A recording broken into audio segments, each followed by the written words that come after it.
So, hi everyone, welcome back to Geeks for Geeks. In this video, we'll discuss the problem find all critical connections in the graph. So, basically, in this problem, we have to find, we have to understand the definition of a critical connection, and then we have to return all the critical connections that are there in the graph. So, basically, a critical connection in the graph is an edge. When you remove that edge, then it will make it impossible for certain nodes to reach each other through any path. So basically, what can I say? Suppose that if I have a graph, let's say 1, then I have 2 here, then I have got 3 here, okay, and then after that I have got 4 here, then I've got 5 here, then I've got 6 here, and then 6 is connected to 4. Now suppose, what is a critical connection here? So if suppose that I remove the edge between 2 and 4, okay, if I remove this edge 2 and 4, then this will be a separate component and this will be a separate component, and let's say from 6 you cannot reach to 1 now, because this intermediate path, this would be lost. Okay, there would be no way to reach from 6 to 1 or 2 or 3. Okay, basically it will divide the graph into 2 or more components. So you can see here that basically a critical connection is a connection, or it is an edge upon removing which the graph gets divided into more components, right? Whereas if you will see, suppose that if I had removed the node, if I had removed the edge between 5 and 6, let's say, then does it make the graph connected into more than one component? No, because if you see, still from any node I can reach to any other node. So that is why the edge 5 and 6 is not a critical edge, whereas the edge 2 to 4 is a critical edge here. Okay, so I hope that this explanation is clear. So we have to print all the critical edges, and it also says that if there is a critical edge, let's say from 1 to 2 there is a critical edge, so we should return 1 comma 2 rather than 2 comma 1. Okay, because they will be checking the answer in sorted format. So if there is an edge between 1 and 2, that is a critical edge, so we have to return the answer in the format 1 comma 2 and not 2 comma 1. That is one thing that we need to understand. So if you will see the first test case, that is 0 is connected to 1, then 0 is connected to 2. So 0 1 is a critical edge, because if you remove 0 like the edge 0 1, then the graph will get disconnected, it will get divided into more than one component. If you remove the edge 0 2, then also same thing will happen. If you see the second example, right, so in the second example, the edge between 2 and 3, it will be a critical edge here, okay, because when you remove that edge, then the graph will get divided into more than one component. So I hope that this part is clear to everyone, and it can happen that in a graph there can be more than one critical edge as well. Okay, so what do we observe here, right? What are the things that we need to take care of? So firstly, for every node that we are at, we need to take care of several things, right? So like we will be keeping a note of the discovery time, okay, like discover time.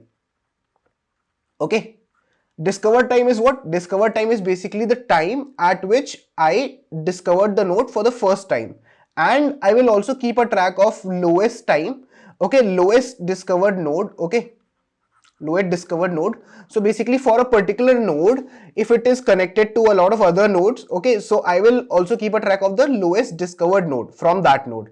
Okay, so that will help me to understand whether there is a critical edge or not. So we will see this in detail as we keep on proceeding for the code. Okay, so let us quickly draw one sample graph here, and let's say we have got 0, okay, then from 0 we have got 1, then we have got 2 here, then after this what we have is we have got 3, then from 3 we have got 4, then we have got 5 here, and then this and this are connected. Okay, now if you see this graph, right, so initially we'll have a timer, and initially the timer would be obviously 0, like it would start, let's say you can start it from 0 or 1, but I am starting it from 0. So like I will write in this format, that is discovery time and the lowest also. Okay, so initially the lowest time and the discovery time for the starting node, let's say if I'm starting from 0, would be 0.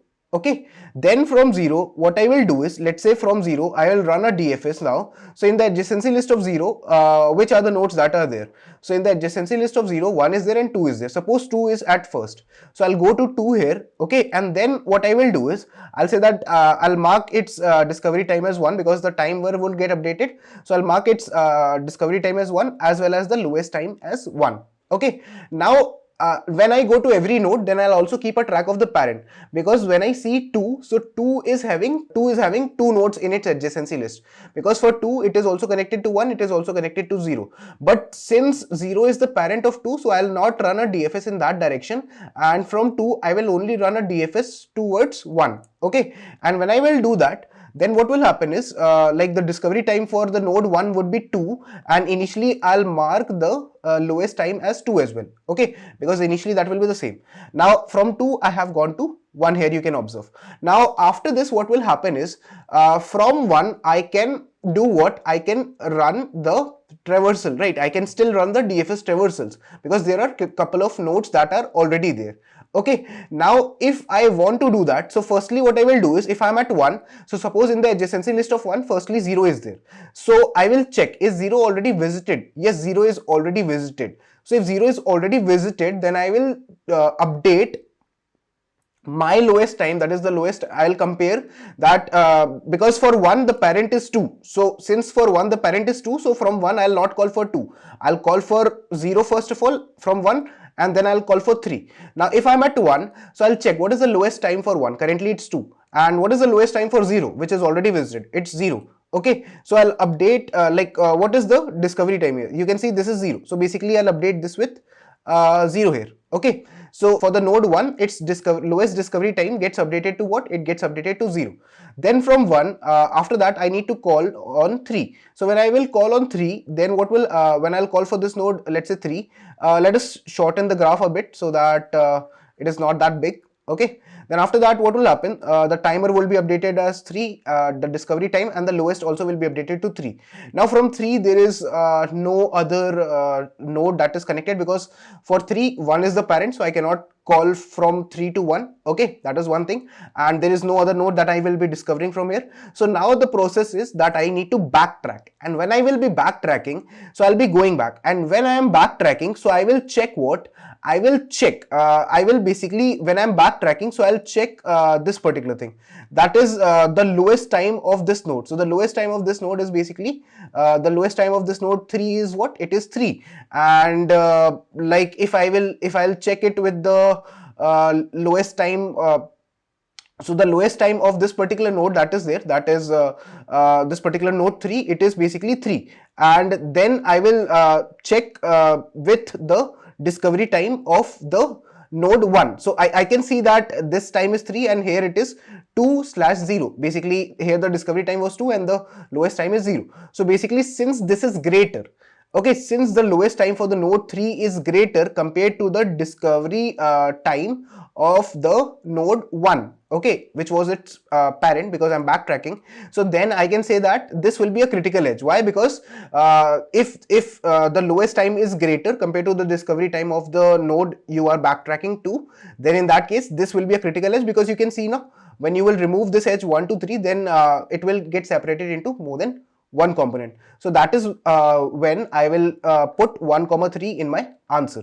Now after that what will happen is, I'll continue my process of backtracking, and in that process let's change the color, right? So I'll continue with my process of backtracking, and here what will happen is that when I'm at 1, right, so for 1 also the traversal is over, then I'll backtrack. So when I'm backtracking, so I will check the is the lowest what is the lowest time of the node 1, because I'm backtracking from 1. The lowest time for 1 is 0, and what is the discovery time for 2? It is 1. So discovery time of 2 is greater. So in that case you don't have to worry, because if it is greater then there is no problem, but if it is less then there is a problem, because you can see for the node 3 the low was 3, okay, and discovery was 2. So that is when I told that we have a critical edge, because from the node from which I was backtracking, it was having a higher lower time. But for 1, the low time is 0, whereas for 2, the discovery time is 1. So in that case, we can say that things are fine. And we can say that even if we remove this, because even if you remove the edge from 1 to 2, still the graph would be connected. Now from here, I come back to 2 now. When I come back to 2, so the lowest time for 2 is 1, right, because that is what we can see here. And now, like if I'll see, so the discovery time is what if you will see here, so the lowest time is for this particular node 2 is basically 1, and you can see the discovery time is 0. So I guess it's totally fine, right, because there is no issue here. So in that case, you will say that this, if you remove from here to here, so there is going to be no problem, right? So basically the problem is going to be only in the case when the node 3 has the low time as 3 and the discovery time of this node is 2. So then only there is a problem, right? So that is how we have to solve this problem. Okay, so I hope that you have understood the logic and the intuition clearly. So let's try and write the code up here and see what we can do. Okay, so yes, like what we'll be doing here is, firstly we need to take care of certain circumstances, right? Because we need to have like for every node v that is there, first of all we need to have a visited array. So we'll write vector int, let's say discovery time, okay, and we'll have v members. Initially we'll initialize them as -1. Then we'll also have a vector, let's say bool, and let's name it as visited array, which will initially contain all the nodes as not visited. Okay, then also I'll be having the lowest time. Okay, then low for all the nodes would be updated to -1. Okay, this is basically going to help me find out whether there is a critical uh, edge or not. If there are critical edges, then I will put them in my answer. So initially I'm going to say that my parent is going to be -1, okay, because I'm going to start from 0, and initially I'll mark my timer as 0, okay, and initially I'm going to start the iteration from the 0th node. So what I will do here is, since there might be more than one component in the graph and they might be having critical connections, so I have to run for all the nodes that are not visited. Okay, so I'll start running, and then what we will do here is, if suppose that the visited of the ith node is equal to 0, so this means that starting from this ith node there is a component, right? So for this component I need to store all the critical connections. So if it is false, let's say equal to false, if it is not visited, then what I will do is I'll call a function, recursive function, in which I'll start from the ith node, then I'll pass the adjacency list as well. Okay, I'll pass the discovery time, I'll pass the visited array, I'll pass the low also, and I'll pass the parent as well, and I'll pass the timer also. Okay, let's name it as tim. Okay, now after this is done, right, so at the end of the day we need to return the answer in the sorted format also. So let's say I'll declare a global answer which will be storing all the pairs, right? So at the end of the day, when all the answers are stored after the graph iteration is over, so I need to return this thing as well. Okay, so endl and then I would return this answer. So let me globally declare this answer, which will be a list of list. Okay, so I'll write vector of vector int answer here. Right, now once I have declared this, right, now what I need to do here, so I will complete the void recursive function. Okay, so let's say this recursive function is there. Now what we need to do here is, we need to say that whatever is the current node we are at, we need to have the track of it. Okay, then we also have passed the adjacency list, right, and after the adjacency list, what other thing is there? So let me just do this. Okay, then we also need to pass the discovery time, so we'll say vector of int okay, and ampersand the discovery time, the time at which we discovered a particular node. Okay, then after that we also need to keep a track of the lowest, so we need a vector for that. So vector int ampersand the lowest time also I need to keep a track.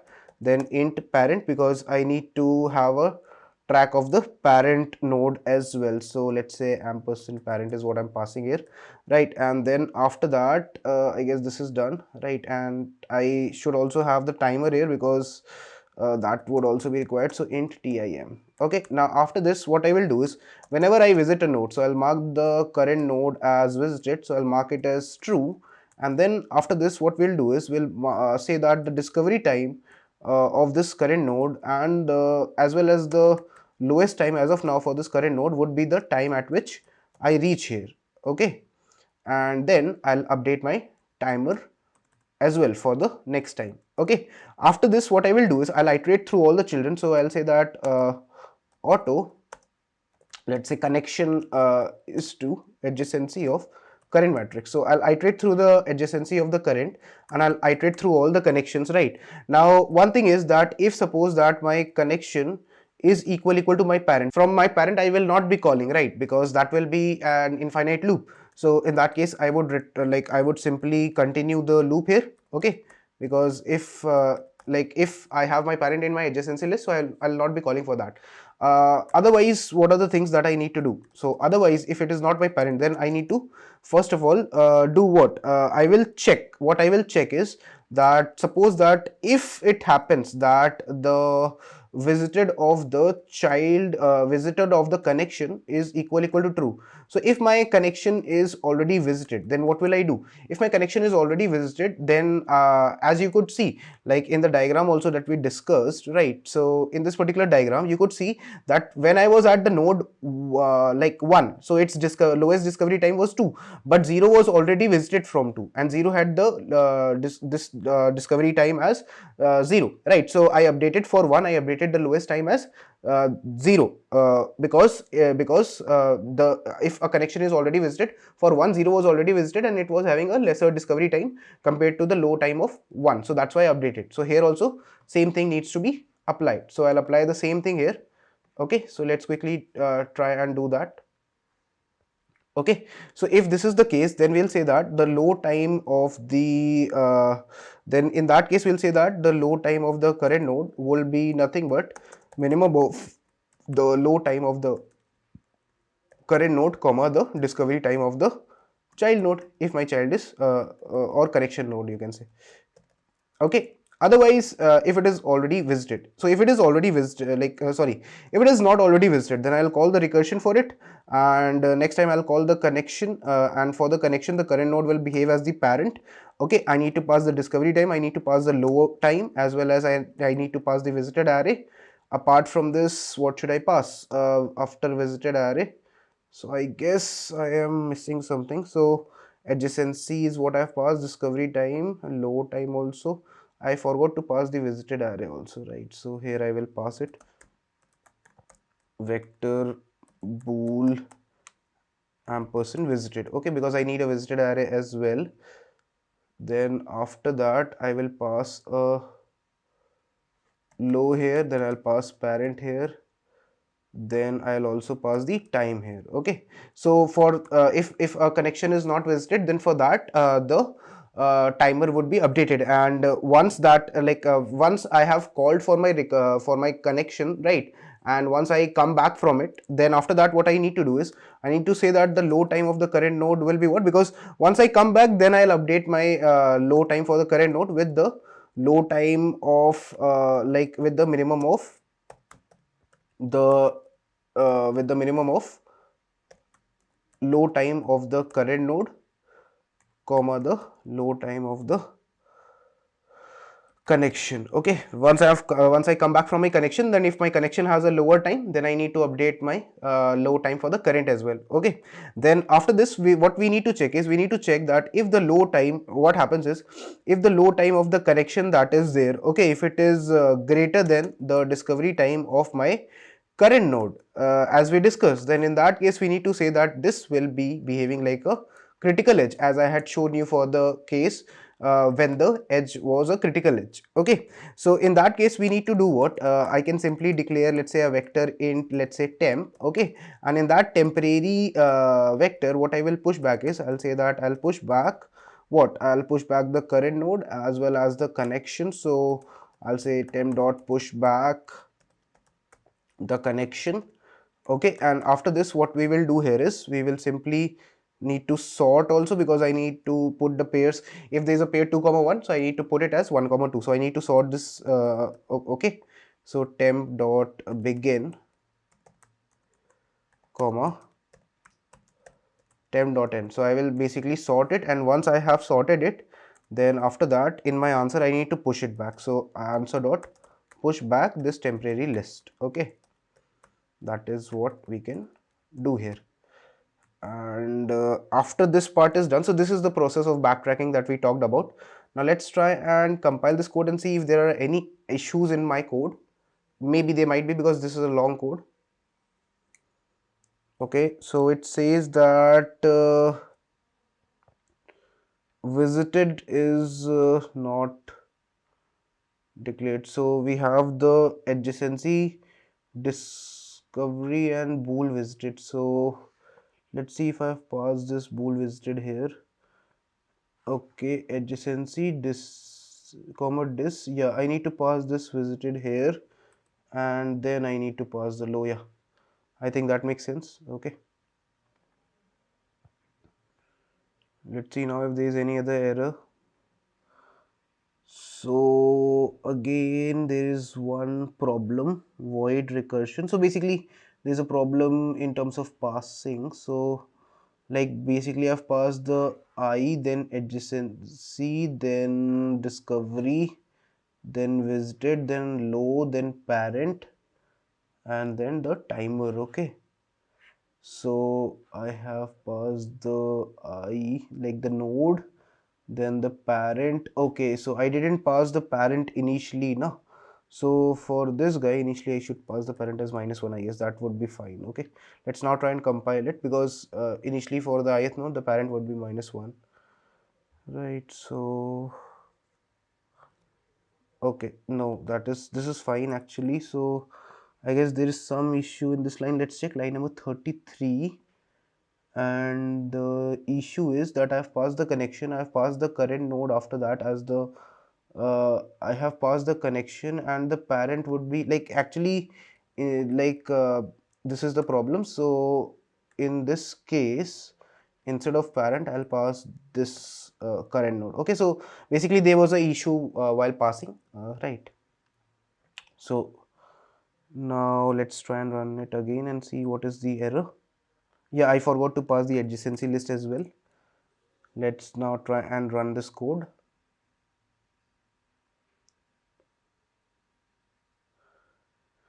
So yeah, now there's a spelling mistake which we can easily cover, because when we pass so many variables, then there might be a chance of getting issue while passing, right? So it works on the samples, you can see. Let's try and submit it as well, and let's see if it is working or not. So you can clearly see that this code was able to pass all the test cases. If there are any doubts, you can mention them in the comments. But basically the idea is using the low concept in order to identify, because for one you could like if you see this example, if you see this diagram again, so for one what happened was like for 1 0 was already visited and the low time of 0 was lesser. So I updated like the discovery time I update it, and whenever I come back from a child, then also I'll see that if my child has a discovery time lesser, then also I'll update. This is the logic. I hope that you have understood this problem clearly. In case if there are any doubts, mention them in the comments, and thank you for watching this video, guys.